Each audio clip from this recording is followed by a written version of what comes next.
So, just another rainy day here at a timepiece garden with Nita and Panda. You know, Panda loves the rain. Well, not that she loves it, she just doesn't care about it. Doesn't bother her one bit. She says she wants to go outside. She wants to go outside. So, it's not a heavy storm. Just like it wasn't, yesterday. It's just supposed to be continuous.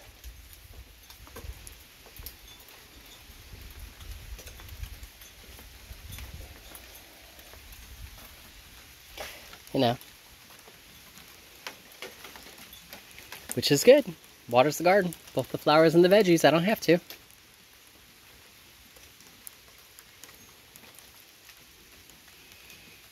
this is Panda's lookout spot.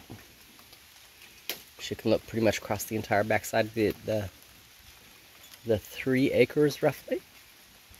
And see if there's a squirrel that she needs to chase.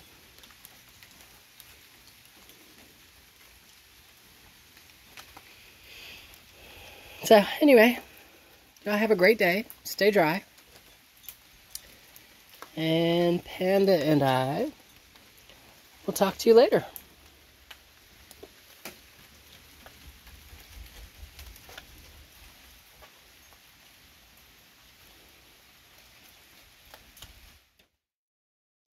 Afternoon, this is Nita and Panda with a Timepiece Garden. And while we had rain this morning, and most of earlier today, it has not been a heavy rain at all. And I say that because all my pots up here are dry. So, yeah, we've had some wind. Kind of blowing some of my babies over. And then even them, I know Panda, are kind of dry. So what I want to do, I'm going to go back and look at the garden first. Because that's the direction that the hose is in.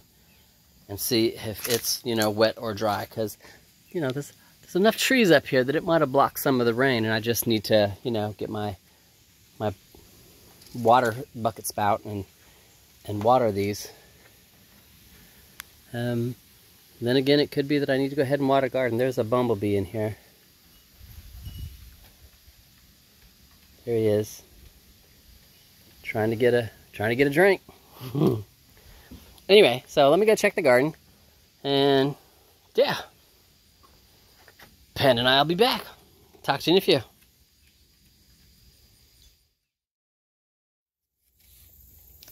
So the garden is still plenty moist.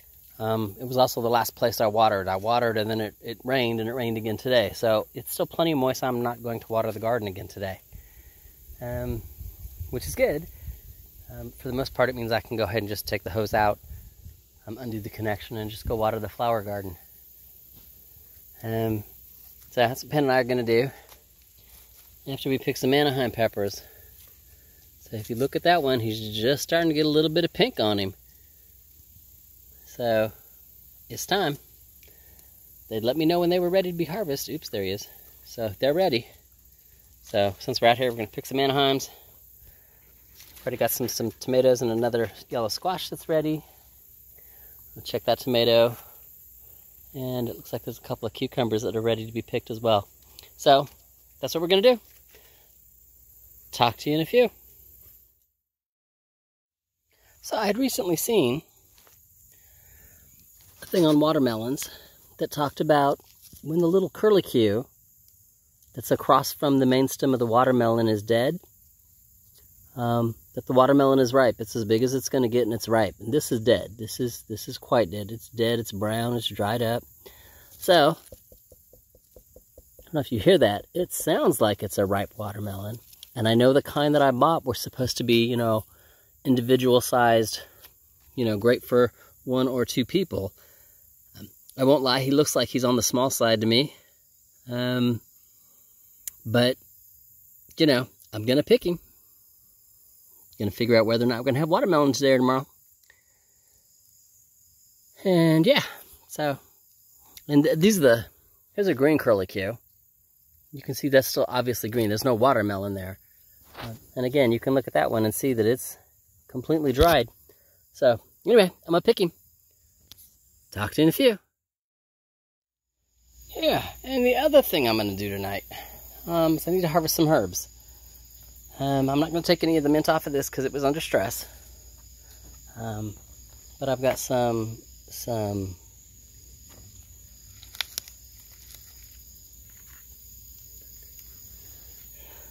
I want to say that's thyme, because this is my Meridrome. Neither of those are under stress. Both of them need to have some picked. And then I've got some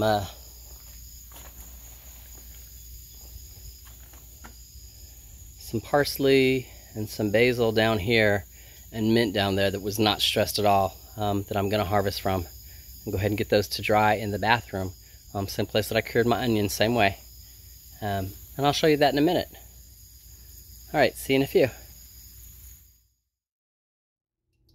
Today's vegetables: more cucumbers, another summer squash, Anaheim peppers, and my watermelon. Again, I'm sure you can hear that. It sounds ready. And you can see where I've got like 2 or 3 that are just starting to blush, which is how I like them. So, yeah, steak and peppers are going to be awesome. Alright, give me a second. Let me show you the herbs.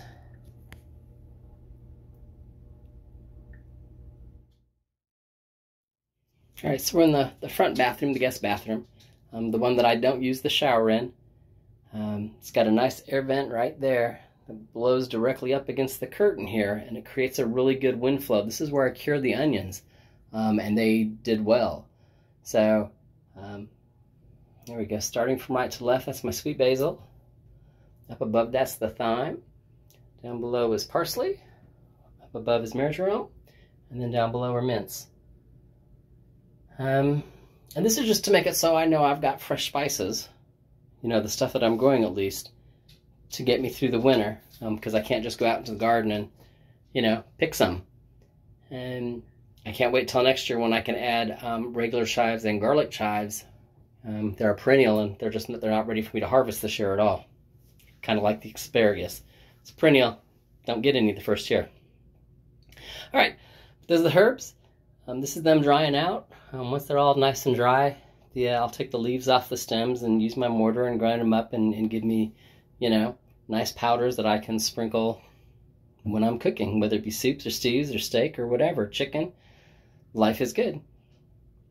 All right, I'll see you in a few.